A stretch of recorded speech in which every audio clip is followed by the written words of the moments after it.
ఇవాల్టి వార్తలు విశ్లేషణ కార్యక్రమంలో వివిధ ప్రధాన దినపత్రికల్లో వచ్చినటువంటి వార్తలు, వార్తా కథనాలు, బ్యాన్ ఐటమ్స్, హెడ్డింగ్ ఐటమ్స్, అలాగే ఆయా దినపత్రికలు ప్రాధాన్యం ఇచ్చిన వార్తలు ఇవన్నీ కూడా ఒకసారి చూద్దాం. ముందుగా ప్రధాన దినపత్రిక ఈనాడును తీసుకుంటే కనుక ఈనాడు దినపత్రికలో వచ్చిన ప్రధాన వార్తలు చూద్దాం. అందరినీ ఆదుక్కుంటాం అంటూ కూడా ప్రధానంగా కనిపిస్తోంది మనకి. అంతేకాకుండా పాఠాలు చూపిస్తారు, మనసుల్లో నాటేస్తారు అంటూ ఇవాళ ముఖ్యంగా గురు పూజోత్సవం అంటే ఉపాధ్యాయ దినోత్సవం, ఈ సందర్భంగా కూడా ఒక ప్రత్యేక కథనాన్ని ప్రచురించింది ఈనాడు. అలాగే స్వదేశీతోనే స్వావలంబన అంటూ మరో ప్రధాన వార్త కనిపిస్తోంది. ముఖ్యంగా జిఎస్టీలో కొన్ని సంస్కరణలు తీసుకొచ్చాం, ఆ సంస్కరణలకు సంబంధించి కూడా దేశ ప్రజలందరికీ కూడా ఉపయోగపడేలా, అలాగే మధ్యతరగతి ప్రజలకి అంటూ కూడా ప్రధాని మోడీ నిన్న చేసిన వ్యాఖ్యలు దానికి సంబంధించి. అండ్ ముఖ్యంగా అందరినీ ఆదుకుంటాం, కొడంగల్లో అంటే కొడంగల్ నాకెంతో, కామారెడ్డి కూడా అంతే అన్నారు. వరద బాధితుల కష్టాలు తెలుసుకోవడానికి వచ్చానంటున్నారు. వేల మంది ఒకేసారి వస్తుండటంతోనే యూరియా సమస్య వస్తోందన్నారు. ఇసుక మేటల తొలగింపునకు కూడా నిధులిస్తామంటున్నారు. కామారెడ్డి జిల్లాలో అంటే వరద ప్రభావం చాలా ఎక్కువగా ఉంది. మొన్న వచ్చిన భారీ వర్షాలకు సంబంధించి వరదలు కూడా కామారెడ్డిని పట్టి పీడించాయని చెప్పచ్చు. కామారెడ్డిలో వచ్చిన వరదలకు సంబంధించి కూడా CM Revanth Reddy aerial survey చేశారు మిగతా మంత్రులతో. దానికి సంబంధించి వార్త. కొడంగల్ నియోజకవర్గానికి ఏ సాయం అయితే చేస్తానో కామారెడ్డికి కూడా అదే చేస్తానంటూ గతంలోనే నేను చెప్పాను. కామారెడ్డికి సాయం అందించడానికి ఎప్పుడు ముందుంటాను, మీ కష్టాల్లో అండగా నిలబడతాను, అందుకే మిమ్మల్ని నేరుగా కలవడానికి వచ్చా. ఆడబిడ్డల సమస్యలు తెలుసుకున్నా, వాటన్నింటినీ పరిష్కరించి ప్రభుత్వం అండగా ఉంటుంది, ధైర్యంగా ఉండండి అంటూ వరద బాధితులకు ముఖ్యమంత్రి రేవంత్ రెడ్డి భరోసా ఇచ్చారు. రైతులను ఆదుకుంటామని హామీ ఇచ్చారు. ఇటీవల భారీ వర్షాలతో అతలాకుతలమైన కామారెడ్డి జిల్లాలో సీఎం నిన్న పర్యటించారు. దానికి సంబంధించి ఈ ప్రధాన వార్త. తనకి అన్ని ప్రాంతాలు సమానమే అంటున్నారు. జాతీయ స్థాయి ఉత్తమ ఉపాధ్యాయ పురస్కార గ్రహీతలతో ప్రధాని మోడీ, కేంద్ర మంత్రులు అండ్ ధర్మేంద్ర ప్రధాన్, అలాగే సుకాంత మజుందార్, జయంత్ చౌదరి వీరంతా కూడా నిన్న ఉపాధ్యాయ పురస్కార గ్రహీతలతో ఒక పిక్ తీసుకున్నారు. ఆ పిక్ కూడా మనకి కనిపిస్తుంది ఇక్కడ. అండ్ ముఖ్యంగా స్వదేశీతోనే స్వావలంబన అంటున్నారు. దేశీయ ఉత్పత్తులకు ప్రోత్సాహమే టీచర్లకు నేనిచ్చే హోంవర్క్. జిఎస్టీ మార్పులు వృద్ధికి డబుల్ డోస్, తదుపరి సంస్కరణలు ఆగవంటున్నారు మోడీ. దేశ స్వయం సమృద్ధికి తోడ్పడేటువంటి తదుపరి తరం సంస్కరణలు ఆగబోవంటూ ప్రధాని నరేంద్ర మోడీ స్పష్టం చేశారు. వస్తు సేవల పన్ను ఏదైతే ఉందో జిఎస్టీ 2.0 అనేది దేశ వృద్ధికి మద్దతుగా నిలిచే డబుల్ డోస్ అని పేర్కొన్నారు. ఈ సంస్కరణలతో మరింత వేగంగా ఆత్మనిర్భర్ భారత్ సాకారం అవుతుందని కూడా ఆయన నిన్న ధీమా వ్యక్తం చేయడం జరిగింది. అంతేకాకుండా స్వదేశీ స్థానిక ఉత్పత్తులకు ప్రోత్సహించడం ద్వారా make in India, vocal for local నినాదాలను సాకారం చేయాలని కోరారు ఆయన. జాతీయ స్థాయి ఉత్తమ ఉపాధ్యాయ పురస్కార గ్రహీతలతో గురువారం ఆయన ముచ్చటించారు. సామాజిక మాధ్యమాల్లో కూడా కొన్ని వ్యాఖ్యలు చేశారు. దేశీయ ఉత్పత్తుల వినియోగంతో దేశ రూపురేఖలే ఓవరాల్గా మారిపోతాయని ఆయన తెలిపారు. పాఠశాలల్లో స్వదేశీ దినోత్సవం, స్వదేశీ వారోత్సవం వంటి కార్యక్రమాలు నిర్వహించాలని సూచించారు. జిఎస్టీలో సవరణలు పౌరుల జీవితాలను మెరుగుపరుస్తాయని చెప్పారు. ముఖ్యంగా టీచర్లకు నేను ఒక హోంవర్క్ ఇస్తున్నాను. ఆ హోంవర్క్ ఏంటంటే దేశీయ ఉత్పత్తులకు ప్రోత్సాహం వాళ్ళు చేయాలి. అదే నేను వారికి ఇచ్చే ముఖ్యమైనటువంటి హోంవర్క్ అంటున్నారు ఆయన. అండ్ ఏఐ వినియోగంతో 300కి పైగా వీడియోలు, ఇది ఒక ప్రధాన వార్త. కరోనా టైంలో చదువుకు పిల్లలు దూరం కాకూడదనే ఉద్దేశంతో బాలకృష్ణ 2020లో ఒక యూట్యూబ్ ఛానల్ని ప్రారంభించారు. ఆయన రూపొందించినటువంటి డిజిటల్ ప్లాట్ఫామ్ను దూరదర్శన్ యాదగిరిలో కూడా డిజిటల్ పాఠాలు ప్రసారం అయ్యాయి. అండ్ కేంద్ర ప్రభుత్వ ఆధ్వర్యంలో దీక్ష యాప్లో కూడా ఆయన రూపొందించిన వీడియో పాఠాలను ఎస్ఈఆర్టీ అంటే అప్లోడ్ చేసింది. తొలిమెట్టు కార్యక్రమంలో భాగంగా కృత్రిమ మేధ సాయంతో వీడియోలను బాలకృష్ణ రూపొందిస్తున్నారు. మానవ దేహం అంతర్గత భాగాల గురించి స్పష్టంగా వివరించేందుకు ఈ వీడియోలు రూపొందిస్తున్నారు. అండ్ గత 5 ఏళ్లలో 300కి పైగా విద్యా సంబంధిత వీడియోలు అప్లోడ్ కూడా చేశారు. వాటిలో పిల్లలను కూడా మమేకం చేయడం తల్లిదండ్రులను బాగా ఆకట్టుకుంది. దీంతో పాఠశాలలో విద్యార్థుల సంఖ్య ఒక్క ఏడాదిలోనే 22 నుంచి దాదాపు 53కి పెరిగింది. 2022లో బాలకృష్ణ ఆసిఫాబాద్ జిల్లాలో ఉత్తమ ఉపాధ్యాయ పురస్కారం కూడా అందుకున్నారు అంటూ కూడా ప్రధాన వార్త. కోవిడ్ మహమ్మారి అందరి జీవితాలని ఎంత చిదిమేసిందో మనకు తెలియదు కాదు. ఈ నేపథ్యంలో కొంతమంది ఔత్సాహికులు, కొంతమంది ఉపాధ్యాయులు, అలాగే సామాజిక కార్యకర్తలు, సామాజికవేత్తలు కొన్ని సమాజానికి ఉపయోగపడే పనులు చేశారు. అందులో భాగంగానే ఈయన ఆసిఫాబాద్ జిల్లా ఉత్తమ ఉపాధ్యాయ పురస్కారం అందుకున్నటువంటి బాలకృష్ణ కోవిడ్ సమయంలో ఏఐని వినియోగించి ఆయన దాదాపు 300 పైగా వీడియోలు చేశారు. ఆ వీడియోల్ని ముఖ్యంగా టెక్స్ట్ బుక్ సిలబస్ రూపొందించే ఎస్ఈఆర్టీ కూడా తన పాఠాలుగా పెట్టుకుంది అంటూ కూడా ఈ ప్రధాన వార్త మనకి తెలియజేస్తుంది. అండ్ ముఖ్యంగా చూస్తే కనుక ఇందులో మనకి కనిపించినటువంటి వార్తలు ఇవి. పాఠాలు చూపిస్తారు అండ్ మనసుల్లో నాటేస్తారు అంటూ కూడా వార్త. ఉపాధ్యాయ దినోత్సవానికి సంబంధించి ఒక చక్కటి ఆర్టికల్ కూడా వచ్చింది, దానికి సంబంధించి కూడా మనం చూసాం. అండ్ మరో ప్రధాన దినపత్రిక వద్దకు వెళ్దాం. ఆంధ్రజ్యోతి ప్రధాన దినపత్రికను తీసుకుంటే కనుక ఆంధ్రజ్యోతిలో వచ్చినటువంటి ప్రధాన వార్తలు ఏంటి, ఏ వార్తలకు ప్రాధాన్యం ఇచ్చిందని చూస్తే కౌంట్ డౌన్, జిఎస్టీ కొత్త పన్ను రేట్ల అమల్లోకి వచ్చే 22వ తేదీపైనే అందరి దృష్టి ఉంది అంటూ కూడా కౌంట్ డౌన్ ప్రారంభమైందని కూడా అంటూ ఉన్నారు.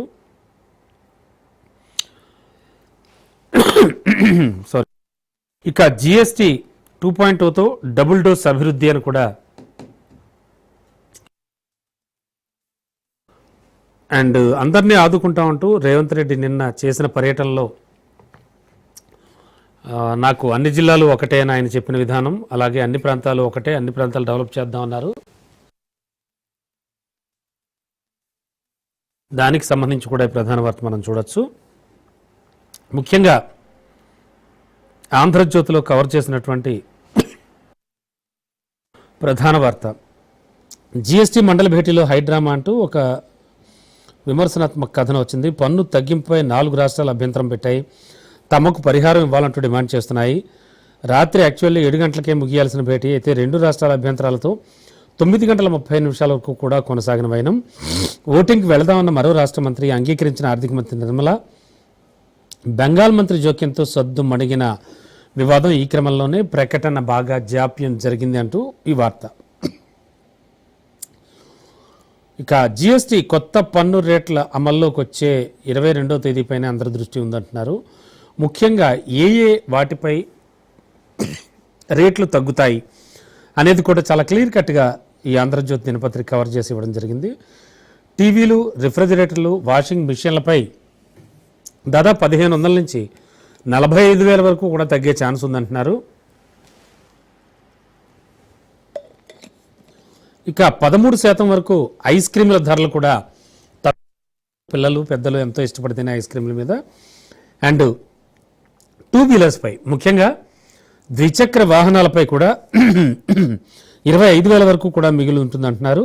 ఇక జిమ్లు, సెలూన్లపై కూడా ట్యాక్స్ 5% తగ్గింపు అంటూ కూడా వార్త. అలాగే 100 రూపాయల లోపు సినిమా టికెట్లపై పన్ను తగ్గింది. ఇక స్విగ్గీ, జొమాటో ఫుడ్ డెలివరీ కాస్త భారం కానుంది. ఐపీఎల్ టికెట్లపై 40% పన్ను మోత. బిజినెస్ ఫస్ట్ క్లాస్ టికెట్లు మరింత ప్రియం కానున్నాయి. అండ్ వినియోగదారుడికి జిఎస్టీ లబ్ధి అందుతుందా అనేది ఒక పెద్ద క్వశ్చన్ మార్క్ ఇది. అండ్ పాత కొత్త సరుకులంటూ వ్యాపారులు కొర్రీలు పెడతారంటూ ప్రజల్లో అనుమానాలు అయితే వస్తున్నాయి.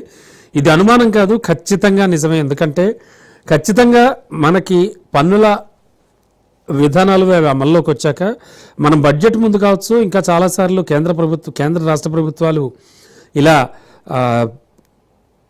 రెగ్యులర్గా ఉపయోగించే ఐటమ్స్ మీద పన్నులు తగ్గించినప్పుడు కూడా వినియోగదారుని అయితే ఖచ్చితంగా షాప్ కీపర్స్ కావచ్చు, అలాగే ఆయా సంస్థలు ఇబ్బంది పెడతాయి. పాత కొత్త సరుకులంటూ కూడా వ్యాపారులు ఇబ్బంది పెడుతూ ఉంటారు. సో అంటే పాత రేటుకే వాళ్ళు అమ్ముతూ ఉంటారు, కొత్త రేటు ఒక 2-3 రోజులు కలిసి వచ్చినా కలిసి రావడమే అనుకుంటూ ఉంటారు వాళ్ళు. ఇక సరుకు ఎప్పటిదైనా లాభం ప్రజలకు చేరాల్సిందే, విక్రయదారులు అక్రమాలకు పాల్పడితే ఫిర్యాదు చేయొచ్చు అంటూ జిఎస్టీ కమిషనర్ చెప్తున్నారు. కానీ చూద్దాం అంటే ఏం జరగబోతుంది అనేది. షికారు కోసం కాస్త ఆగండి అంటూ ఒక డిఫరెంట్ ఆర్టికల్. ఈ నెల 22 నుంచి కొత్త పన్ను రేట్లతో గణనీయంగా తగ్గిన కార్ల ధరలు 1,50,000 దాకా ఆదా అవుతుంది. లైఫ్ ట్యాక్స్, రిజిస్ట్రేషన్ ఛార్జీల్లో కూడా తగ్గుదల. అండ్ నిరుటితో పోలిస్తే తగ్గిన కార్ల కొనుగోలు, పన్ను తగ్గింపుతో ఇప్పుడు పెరిగే అవకాశం. 10 లక్షల లోపు కార్ల విక్రయాలు పెరుగుతాయని బాగా అంచనా వేస్తున్నారు. ఎందుకంటే కార్లపై చాలా డ్రాస్టిక్ చేంజ్ వచ్చింది. కార్ల మీద రేపు 22 నుంచి తగ్గబోయేటువంటి రేట్లకు సంబంధించి కూడాను. కన్న తండ్రే కాలయముడు, వీడిన 3 చిన్నారుల అదృశ్య మిస్టరీ. పిల్లలకు పురుగుల మందు తాగించి పిట్టలు పోసి నిప్పంటించిన తండ్రి. 3 పిల్లల మృతదేహాలు లభ్యమయ్యాయి. పిల్లల్ని చంపి వేరే చోట తండ్రి ఆత్మహత్య చేసుకున్నాడు. ఇప్పటికే అతని మృతదేహాన్ని గుర్తించారు. నిందితుడిని ఏపీలోని ప్రకాశం జిల్లా, తెలంగాణ ప్రాంతానికి వచ్చి చనిపోవడం జరిగింది. భార్యతో గొడవ నేపథ్యంలో పిల్లలతో కలిసి బైక్పై నాగర్ కర్నూలు వరకు వచ్చి అక్కడ అతను సూసైడ్ చేసుకుని ముక్కు పచ్చలారని 2 పిల్లల్ని కూడా వాళ్ళకు కూడా సూసైడ్ చేయించాడు వాళ్ళతోటి. సో అది అందరినీ కూడా కలిచివేస్తోందని చెప్పచ్చు. కేసీఆర్కు మచ్చ తెచ్చింది కవితే. హరీష్ రావుపై ఆమెవి నిరాధార ఆరోపణలు, వాటిని తెలంగాణ సమాజం నమ్మదు. మాజీ డిప్యూటీ స్పీకర్ పద్మా దేవేందర్ రెడ్డి చేసిన ఈ వ్యాఖ్యలు. అలాగే కవితను బీజేపీలోకి తీసుకోమంటున్నారు బీజేపీ రాష్ట్ర అధ్యక్షులు రామచంద్రరావు. 5,000 కోట్లు ఇవ్వండి అంటూ కూడా నిన్న తెలంగాణ మంత్రి తుమ్మల నాగేశ్వరరావు, అలాగే డిప్యూటీ సీఎం భట్టి విక్రమార్క, అమిత్ షాకు, అలాగే నిర్మలా సీతారామన్కు, కేంద్ర ఆర్థిక శాఖ మంత్రి, వారందరికీ కూడా రిక్వెస్ట్లు ఇస్తూ వచ్చారు. ఇటీవల కురిసిన వర్షాలు, ఆ వర్షాలకు సంబంధించి జరిగిన నష్టాలకు సంబంధించి వారు రిక్వెస్ట్ చేశారు. జాతీయ విపత్తుగా పరిగణించి ఆదుకోండి అంటున్నారు. భారీ వర్షాలతో రాష్ట్రానికి తీవ్ర నష్టం వాటిల్లింది. ప్రాథమిక అంచనా ప్రకారం 5,018.72 కోట్లు, గత ప్రస్తుత సాయం 16,732 కోట్లు అందించండి అంటున్నారు. ఇంటిగ్రేటెడ్ పాఠశాలకు ఆర్థిక సాయం ఇవ్వండి, గిరిజన ప్రాంతాలకు నిధులు మంజూరు చేయండి అంటున్నారు. అండ్ ముఖ్యంగా మరో ప్రధాన వార్త, కర్ణాటక కాంగ్రెస్ ఎమ్మెల్యే వీరేంద్ర నివాసంపై మళ్ళీ ఈడీ దాడులు. బ్యాంక్ ఖాతాలోని 55 కోట్లు జప్తు చేశారు. అండ్ ముఖ్యంగా చిత్రదుర్గ కాంగ్రెస్ ఎమ్మెల్యే వీరేంద్ర హస్సీ నివాసంపై ఈడీ అధికారులు మరోసారి దాడులు చేశారు. చెల్లికెరే నగరంలోని ముఖ్యంగా ఆయన నివాసంలో తనిఖీలు జరిపారు. బ్యాంక్ ఖాతాల్లో ఉన్న 55 కోట్లను జప్తు చేశారు. ఎమ్మెల్యే వీరేంద్ర అక్రమ్ బెట్టింగ్, ఆన్లైన్ బెట్టింగ్లకు పాల్పడుతున్నట్లు ఈడీ అధికారులు గుర్తించారు. ఇటీవల అరెస్ట్ చేసిన విషయం మనకు తెలిసిందే. ప్రస్తుతం ఆయన ఈడీ కస్టడీలో ఉన్నారు. విచారణలో సేకరించిన సమాచారం ఆధారంగా బుధవారం మరోసారి ఈడీ అధికారులు దాడులు కూడా చేయడం జరిగింది. మొత్తానికి ఇది ఒక సెన్సేషన్ వార్తగా నిలిచింది. ఎరువుల దుకాణంపై రాళ్ల దాడి అంటూ కూడా మరో ప్రధాన వార్త. మనకు తెలుసు, తెలుగు రాష్ట్రాల్లో యూరియా కోసం రైతులు ఎంత ఇబ్బంది పడుతున్నారో. గంటల తరబడి, రోజుల తరబడి వాళ్ళంతా కూడా వెయిట్ చేస్తున్న యూరియా దొరకని పరిస్థితి. కొంతమందికి కొంచెం ఒక 10 ఎకరాల వరకు పొలం ఉన్నా కూడా వారికి ఒక లిమిట్ పెట్టి, ఆ లిమిట్ ప్రకారమే ఎరువుల బస్తా అంటే యూరియా బస్తా ఇవ్వడంతో కూడా చాలా ఇబ్బందులకు గురవుతున్నారు. చిన్న సన్నకారు రైతులంతా కూడా తీవ్రమైన ఒత్తిడికి లోనవుతున్నారు యూరియాకు సంబంధించి. సో ఈ నేపథ్యంలోనే సహనాన్ని భరించలేక ఇంకా అంటే ఎరువుల దుకాణంపై మహబూబాబాద్లో రాళ్లతో దాడి చేస్తున్న రైతులంటూ కూడా వాళ్ళు దాడి చేస్తున్న పిక్స్ కూడా వీళ్ళు ఆంధ్రజ్యోతిలో చాలా క్లియర్ కట్గా ఇవ్వడం జరిగింది. ఇలా ఆంధ్రజ్యోతి దినపత్రికలో వచ్చినటువంటి ప్రధాన వార్తలు, వార్తా కథనాలు చూడొచ్చు. అండ్ ముఖ్యంగా ఆంధ్రజ్యోతి తర్వాత మరో ప్రధాన దినపత్రికను తీసుకుందాం. మరో ప్రధాన దినపత్రిక సాక్షి. సాక్షిలో చూస్తే కనుక బెంగాల్ అసెంబ్లీలో రగడ, పశ్చిమ బెంగాల్ శాసనసభ రణరంగాన్ని తలపించింది. టీఎంసీ బీజేపీ మధ్య తీవ్ర వాగ్వాదం కూడా జరిగింది. అండ్ ఘర్షణలు కూడా చోటు చేసుకున్నాయి అంటూ నిన్న బెంగాల్ అసెంబ్లీలో జరిగినటువంటి ఇష్యూ, బీజేపీ ఓట్ల దొంగ అంటూ కూడా మమతా బెనర్జీ ఆరోపించారు. పదే పదే అదే విషయాన్ని ఆమె అసెంబ్లీలో నొక్కి ఒక్కాణిస్తూ గట్టిగా చెప్పడంతో కూడా బీజేపీ సభ్యులంతా కూడా తీవ్ర నిరసన వ్యక్తం చేశారు. అంతేకాకుండా వాళ్ళు తీవ్ర వాగ్వాదానికి చోటిచ్చి, అంతేకాకుండా ఆ తర్వాత వారు ఒకరిపై ఒకరు తోపులాట్లకు కూడా దిగారు. ఈ నేపథ్యంలో కొంతమంది ఎమ్మెల్యేలు ఒక అడుగు ముందుకేసి బాటిల్స్ కూడా విసిరారు. దీంతో బంగాల్ అసెంబ్లీ రణరంగాన్ని తలపించింది. అండ్ మరో ప్రధాన ఇంటర్నేషనల్ న్యూస్, యుద్ధం ఆగాలంటే టారిఫ్లతో పలు దేశాలను భయపెడుతున్నటువంటి ట్రంప్ సర్కార్ యుఎస్ సుప్రీంకోర్టును కూడా భయపెట్టే దుస్సాహసానికి ఒడిగట్టింది అంటూ మరో ప్రధాన వార్త. మనకు తెలుసు, టారిఫ్లు విపరీతంగా విధించడం వల్ల కొన్ని ఆయన అనుకున్నట్టుగా జరుగుతాయని ట్రంప్ ఒక భ్రమలో ఉండి ప్రతి దేశాన్ని కూడా ఇబ్బంది పెడుతూ వస్తున్నారు. అందులో భాగంగానే ఆయన ఇండియాపై కూడా దాదాపు 50% టారిఫ్లు, అంటే మొత్తానికి అవన్నీ విధించి ఇండియాని ఇబ్బంది పెడదాం అనుకుంటున్నారు. ముఖ్యంగా రష్యా నుంచి కొనుగోళ్లు ఆపాలంటూ ఆయన విశ్వ ప్రయత్నం చేస్తున్నారు. ఈ నేపథ్యంలో ప్రస్తుతానికి ఆయన మిగతా కంట్రీస్ నుంచి కూడా, అంటే అటు రష్యా ఉక్రెయిన్ యుద్ధం ఆగాలి అంటే కనుక ఖచ్చితంగా మీరు ఆపాలి, లేదంటే మళ్ళీ టారిఫ్లు బూచి చూపిస్తున్నాము అని చెప్పేసి కూడా అంటున్నారు. రష్యాను భయపెడుతున్నారు. మరో ప్రధాన వార్త చూస్తే, చెట్ల నరికివేతతోనే చేటు, విపరీతంగా విచ్చలవిడిగా వృక్షాలు నరికివేతే ప్రకృతి వినాశనానికి అసలు కారణమని సుప్రీంకోర్టు ధర్మాసనం అభిప్రాయపడింది అంటూ కూడా వివరాలు లోపల పేజీల్లో అంటూ ఒక ప్రధాన వార్త ఇచ్చారు. అండ్ సినీ వార్తలు చూస్తే కనుక, మా సారు తగ్గేదేలే, తన గురువు సుకుమార్ గురించి డైరెక్టర్ బుచ్చిబాబు చెప్పిన విశేషాలు. ఇవాళ గురు పూజోత్సవం, అంటే గురువులను పూజించే రోజు. ఇవాళ గురు పూజోత్సవం సందర్భంగా కూడా తన గురువైనటువంటి సుకుమార్ గురించి ముఖ్యంగా బుచ్చిబాబు, సానా బుచ్చిబాబు ఎన్టీఆర్తో ఒక మంచి మూవీ తీస్తున్నారు, రామ్ చరణ్ తోటి. ఈ నేపథ్యంలో ఆయన చెప్పినటువంటి విశేషాలు తన గురువు గురించి. గెలిచి నిలిచిన భారత్ అంటూ కూడా ఒక స్పోర్ట్స్ న్యూస్ కూడా చూడొచ్చు. Asia cup hockey tourney super 4 మ్యాచ్లో మలేషియాపై విజయం సాధించింది అంటూ కూడా ఒక ప్రధాన వార్త, క్లియర్ కట్ వార్త లోపల పేజీలో ఉంది. ఇక డిసెంబర్ కల్లా స్వేచ్ఛా వాణిజ్యం, ఎక్కడి నుంచి ఎవరు ఏంటి అంటే, స్వేచ్ఛా వాణిజ్య ఒప్పందాన్ని ఏడాది డిసెంబర్ కల్లా కుదుర్చుకోవాలని భారత్ EU నిర్ణయం తీసుకున్నాయి అంటూ కూడా మరో ప్రధాన వార్త. అండ్ వరద నష్టాలకు శాశ్వత పరిష్కారం అంటూ కూడా మరో వార్త కనిపిస్తోంది మనకి. అదేమిటంటే, తెలంగాణ సీఎం రేవంత్ రెడ్డి నిన్న కామారెడ్డి జిల్లా వరద ప్రభావిత ప్రాంతాలను మంత్రులతో కలిసి ఓవరాల్గా ఏరియల్ వ్యూ చేశారు. అప్పుడు ఆయన మాట్లాడినటువంటి మాటలు, స్పీచ్కి సంబంధించి వార్త ఇది. బాధితులందరినీ కూడా ఆదుకునే బాధ్యత ప్రభుత్వానిదే, కామారెడ్డి జిల్లాలో సీఎం రేవంత్ రెడ్డి ఆల్రెడీ భరోసా ఇచ్చారు.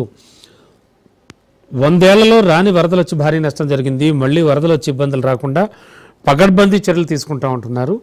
దీనికోసం అధికారులు ప్రత్యేకమైనటువంటి ప్రణాళికలు రూపొందించాలంటున్నారు. విపత్తు నిర్వహణలో కామారెడ్డి జిల్లాలో అమలు చేసే విధానం రాష్ట్రం అంతటికీ కూడా విస్తరిస్తూ ఉంటున్నారు. మీ కష్టాలు చూసి తగిన సాయం అందించేందుకు వచ్చాను, ఇళ్లు కూలిపోయిన పేదలకు ప్రత్యేక కోటా కింద ఇల్లు మంజూరు చేస్తాం, కొడంగల్లోతో సమానంగా కామారెడ్డిని కూడా అభివృద్ధి చేస్తామని ఆయన వెల్లడించారు. దీనికి సంబంధించి ప్రధాన వార్త మనకి తెలియజేస్తోంది. అండ్ OU 53, JNTU 94, ఏమిటి ఫిగర్స్, ఏమిటి లెక్కలు చూద్దాం. ముఖ్యంగా NIRF ర్యాంకుల్లో చూస్తే కనుక రాష్ట్ర సంస్థలకు మిశ్రమ ఫలితాలు వచ్చాయి. ఓవరాల్ ర్యాంకుల్లో ఉస్మానియాకి 53వ ర్యాంకు, గతేడాదితో పోలిస్తే ఏకంగా 17 ర్యాంకులు పైకి ఎగబాకింది. ఇంజనీరింగ్ విద్యలో JNTUHకు 94వ స్థానం వచ్చింది. 25 నుంచి 26కు తగ్గిన యూనివర్సిటీ ఆఫ్ హైదరాబాద్, మెరుగుపడిన IIT హైదరాబాద్ స్థానం అంటూ కూడా ఈ వార్త. National institute of ranking framework సంబంధించినటువంటి ర్యాంకుల్లో ఉస్మానియా యూనివర్సిటీ సత్తా చాటిందని చెప్పాలి. వాళ్ళు ఇచ్చిన ర్యాంకింగ్స్లో ఓవరాల్ కేటగిరీలో 2024లో 70 స్థానంలో ఉన్న OU 2025లో ఏకంగా 17 ర్యాంకులు ఎక్కబాకి 53వ స్థానానికి చేరుకుంది. అండ్ ఇవన్నీ కూడా. అండ్ మరో ప్రధాన వార్త చూద్దాం. ఇందులో చూస్తే కనుక నేర చరిత్రలో నెంబర్ 1, ఏపీ క్యాబినెట్లో 96% మందిపై క్రిమినల్ కేసులు ఉన్నాయంటున్నారు. అండ్ ఏపీ సీఎం చంద్రబాబుపై 19, నారా లోకేష్పై 17 క్రిమినల్ కేసులు ఉన్నాయంటున్నారు.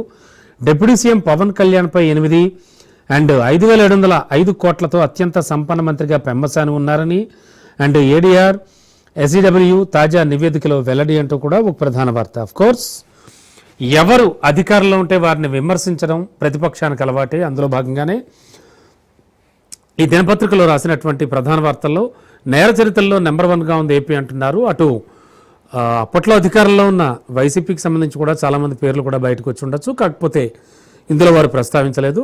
ప్రస్తుతానికి అధికారంలో ఉన్న కూటమికి సంబంధించి ఎమ్మెల్యేలు, మంత్రులు వారికి సంబంధించి మాత్రమే వీరు బయట పెట్టారు. ఈ విషయాన్ని మనం గమనించాలి. ఇక ఆపరేషన్ అటవీ భూములు. జిల్లా స్థాయిలో సిట్, రెవెన్యూ డివిజన్లలో స్పెషల్ టీంలను ఏర్పాటు చేసిన ప్రభుత్వం రిజర్వ్ ఫారెస్ట్లో అటవీయేతర అవసరాలకు వ్యక్తులు, సంస్థలకు ఇచ్చిన భూములను స్వాధీనం చేసుకోవడానికే టీంలను కూడా ఏర్పాటు చేశారు. ఈ నెల 15లోగా ఫారెస్ట్ సిఏ బ్లాకులు, నోటిఫై చేయని బ్లాకుల్లో ఇచ్చిన పట్టాలు, అలాగే అటవీ ఆక్రమణలపై పూర్తి నివేదికకు ఆదేశాలంటూ కూడా మనకి ప్రధాన వార్త తెలియజేస్తోంది. అండ్ ముఖ్యంగా దొరుకుతుందో లేదో పలు జిల్లాల్లో యూరియా కోసం తెల్లవారుజాము నుంచే క్యూ లైన్లు, యూరియా దొరక్క నిరాశతో ఇంటి ముఖం, పలు చోట్ల రైతుల ధర్నాలు, రాస్తారోకోలు. ఒక అడుగు ముందుకు వేసి మహబూబాబాద్ జిల్లాలో యూరియా ఇవ్వట్లేదని, స్టాక్ తెచ్చుకున్నా కూడా వాళ్ళు రిలీజ్ చేయట్లేదు అనేటువంటి ఆరోపణతో ఆల్రెడీ షాపుల్ని పగలగొట్టడానికి కూడా చూశారు. కొంతవరకు యూరియా బస్తాలను ఎత్తుకెళ్లడానికి చూసినటువంటి రైతుల్ని పోలీసులు వచ్చి అడ్డుకున్నారు. ఇటువంటి సందర్భాలు కనిపిస్తున్నాయి తెలుగు రాష్ట్రాల్లో. యూరియా కోసం రైతులు పడరాని పాటలు పడుతున్నారు. రైతన్న కన్నెర్ర అంటూ కూడా ఈ ప్రధాన వార్త మనకి తెలియజేస్తోంది. అండ్ ఇక మరో ప్రధాన దినపత్రికను తీసుకుందాం. సాక్షి తర్వాత నమస్తే తెలంగాణ. నమస్తే తెలంగాణలో వచ్చినటువంటి ప్రధాన వార్తలు, వార్తా కథనాలు ఒకసారి మనం చూద్దాం. యూరియా మంటలు అంటూ కూడా మనం ప్రతి దినపత్రికలో ఆల్మోస్ట్ ఆల్ అబ్జర్వ్ చేసింది, ప్రతి దినపత్రిక కవర్ చేసినటువంటి ఐటెం యూరియా బస్తాల ప్రస్తుతానికి ఉన్నటువంటి పరిస్థితిలో ప్రస్తుతానికి రైతులకు దొరకట్లేదు. ఈ నేపథ్యంలోనే యూరియా మంటలు అంటూ కూడా ఒక విమర్శనాత్మక, విశ్లేషణాత్మక కథనాన్ని ప్రచురించింది నమస్తే తెలంగాణ. అలాగే యూరియా కొరత లేదు అంటున్నారు మరోవైపు తెలంగాణ సీఎం రేవంత్ రెడ్డి. ఇక బీహార్ కోసమే బీసీ మంత్రం అంటూ మరో హెడ్డింగ్తో మరో ప్రధాన వార్త. అండ్ విద్యుత్ ధరలకు రెక్కలు రానున్నాయా అంటూ క్వశ్చన్ మార్క్ పెడుతూ ఒక వార్త ప్రచురించారు వీళ్ళు. అండ్ బొగ్గుపై 5 నుంచి 18% పెరుగుతున్న జిఎస్టీ భారం. సో ఆటోమేటిక్గా సంబంధిత రిలేటెడ్ ఆధారిత రంగాల్లో కూడా పెరుగుతాయి అన్నట్టుగా విద్యుత్ ధరలకు రెక్కలు వచ్చే ఛాన్స్ ఉందా అంటూ ఈ వార్త తెలియజేస్తోంది. ఇక అశోక్ నగర్ ఖాళీ, నోటిఫికేషన్ లేక నైరాశ్యం, నిరుద్యోగులు ఇంటిబాట అంటూ కూడా ఒక విశ్లేషణాత్మక, విమర్శనాత్మక కథనం. కాంగ్రెస్ ప్రభుత్వం అధికారంలోకి వచ్చాక ఖచ్చితంగా జాబ్ క్యాలెండర్ రిలీజ్ చేస్తా ఉన్నారు, కానీ జాబ్ క్యాలెండర్ రిలీజ్ చేయలేదు. అండ్ దానికి సంబంధించి కూడా నిరుద్యోగుల్లో నైరాశ్యం అల్లుకుందని నిరుద్యోగులంతా ఇంటిబాట పట్టారు. ముఖ్యంగా అశోక్ నగర్ కావచ్చు, కోటి కావచ్చు, అమీర్పేట కావచ్చు, ఎస్ఆర్ నగర్ కావచ్చు, ఇలా ఎడ్యుకేషన్ హబ్బులుగా ఉండేటువంటి ప్రాంతాల్లో ఈ కోచింగ్ తీసుకుందామని వచ్చేటువంటి అభ్యర్థులే కరువయ్యారంటూ కూడా ఈ వార్త తెలియజేస్తుంది. అండ్ వర్సిటీల్లో అధ్యాపకులకు అందని జీతాలు, కొత్త టీచర్ల నుంచి ఉద్యోగుల వరకు కూడా నానా అవస్థలు పడుతున్నారు. సారీ టీచర్ అంటూ కూడా ఇవాళ ఉపాధ్యాయ దినోత్సవం కాబట్టి దానికి సంబంధించి కూడా దానికి రిలేటెడ్గా ఒక విమర్శనాత్మక వ్యాసం. అండ్ లోపాలే తప్ప అవకతవకలు జరిగాయని అనలేదు, పలుమార్లు సాక్ష్యం ఇచ్చినా నా పేరు నివేదికలో లేదు, ప్రముఖ సాగునీటి రంగ నిపుణుడు ప్రకాష్ చెప్పినటువంటి విషయాలు. అవినీతి జరిగిందని ఘోష్ రిపోర్ట్ అయితే చెప్పలేదంటున్నారు కాళేశ్వరం ప్రాజెక్టుకు సంబంధించి కూడా. అండ్ చెత్తబండికి పైసలు లేవు అంటూ కూడా ఒక ప్రధాన వార్త తెలియజేస్తోంది. ముఖ్యంగా ముగ్గురు చిన్నారుల దారుణ హత్య అంటూ కూడా ఏపీకి సంబంధించి ప్రకాశం జిల్లాకు చెందిన వ్యక్తి తన పిల్లలను తీసుకొచ్చి వారిని వారు ఆత్మహత్య చేసుకునేలా ప్రోత్సహించి అండ్ తాను కూడా ఆత్మహత్య చేసుకున్నాడు. ఇంకా మరో వార్త చూస్తే నీకు ఓటేసినందుకు చెప్పుతో కొట్టుకుంటున్నావు అంటూ కూడా రైతులు పడుతున్నటువంటి బాధలు, దానికి సంబంధించి నమస్తే తెలంగాణలో ఈ విధంగా ఓవరాల్గా చూస్తే కనుక నమస్తే తెలంగాణలో ఇటువంటి కీలకమైన వార్తలన్నీ కూడా మనం చూడొచ్చు. ఇక మరో ప్రధాన దినపత్రికలోకి వెళదాం. వెలుగు.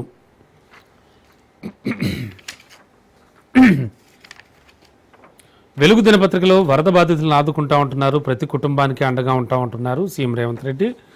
అండ్ కేసీఆర్ మౌనం వెనక మర్మం ఏంటి అంటున్నారు. కవిత లేఖ లీక్ దగ్గర నుంచి సస్పెన్షన్ వరకు స్పందించని బీఆర్ఎస్ చీఫ్ అంటూ కూడా మనకి ఈ వార్త తెలియవస్తోంది. జిఎస్టీ సంస్కరణల లాభం కంపెనీలకా లేకపోతే ప్రజలకా అనేటువంటి ఒక విశ్లేషణాత్మక కథనం కూడా తెలియజేస్తోంది మనకి. ఇక కేంద్ర మంత్రులను కలిశారు తెలంగాణ రాష్ట్ర మంత్రులు, ముఖ్యంగా Mallu Bhatti Vikramarka deputy CM and Tummala Nageswara Rao garu మంత్రి, ముఖ్యంగా నిర్మలా సీతారామన్ని అండ్ కేంద్ర హోంమంత్రి అమిత్ షాని కలిశారు. అండ్ స్టేట్ బెస్ట్ టీచర్స్ 120 మంది అంటూ కూడా మరో ప్రధాన వార్త. టీచర్స్కి అవార్డ్స్ కూడా ఇస్తూ ఉంటారు, అందులో భాగంగానే బెస్ట్ టీచర్స్ 120 మంది ఉన్నారు స్టేట్ వైడ్ అంటే ఈ వార్త తెలియజేస్తోంది. చెట్ల నరికివేత వల్లే వరదలు వస్తున్నాయంటూ కూడా ఒక వార్త. ఈ ప్రధాన వార్త చూస్తే కనుక ఖచ్చితంగా ప్రతి చోట కూడా అంటే ఇది చాలా తీవ్రమైన అంశం అంటోంది సుప్రీంకోర్టు. పర్యావరణ పరిరక్షణ కావచ్చు, డెవలప్మెంట్ కావచ్చు, బ్యాలెన్స్గా ఉండాలని సూచించింది. ఉత్తరాదిలో విపత్తుల అంశంపై విచారణ జరిపింది. కేంద్రం ఉత్తరాఖండ్, హిమాచల్, పంజాబ్, జమ్మూ కాశ్మీర్ ప్రభుత్వాలకి నోటీసులు కూడా ఇచ్చింది. మొక్కలు నాటడం అనేది విస్తృతంగా చేయాలి, ఎందుకు చేయట్లేదు మీరు అంటున్నాను. అండ్ జిఎస్టీ సంస్కరణ లాభం కంపెనీలకా లేక ప్రజలకా అంటూ ఒక విశ్లేషణాత్మక కథనం. కీలక రంగాల్లో ఆ రంగాల విషయంలో అనుమానాలు తావెత్తుతున్నాయి. రేట్లను తగ్గించుకోబోమంటే ఇప్పటికే పలు సిమెంట్ కంపెనీల ప్రకటన, హెల్త్ పాలసీలు, వెహికల్స్పై కూడా అదే తీరు. జిఎస్టీ స్లాబులు తగ్గింపై పలు కంపెనీలకు ఇప్పటికే లీక్. గడిచిన కొన్ని నెలల్లో కొన్ని నిత్యావసర వస్తువుల రేట్ల అనూహ్య పెంపు, వినియోగదారులకు లాభం రాక ప్రభుత్వ ఖజానాకు చేరక అంతా కూడా కంపెనీలకే వెళుతోంది. మినహాయింపు ప్రయోజనాలు ప్రజలకే దక్కేలా చర్యలు తీసుకోవాలని కేంద్రానికి రాష్ట్రాల విజ్ఞప్తి అంటూ కూడా ప్రధాన వార్త. అండ్ టారిఫ్లు తగ్గిస్తే సంక్షోభంలోకి అమెరికా వెళ్తుందంటున్నారు. ఇలా రకరకాల ప్రధాన వార్తలు మనకి కనిపిస్తూ ఉన్నాయి వెలుగు దినపత్రికలో. ఓవరాల్గా చూస్తే కనుక ఇవాళ వివిధ దినపత్రికల్లో వచ్చినటువంటి ప్రధాన వార్తలు, వార్తా కథనాలు ఈ విధంగా ఉన్నాయి. సో ఇది ఇవాల్టి వార్తలు విశ్లేషణ కార్యక్రమం. మరి కాసేపట్లో న్యూస్ బులెటిన్ ప్రసారం.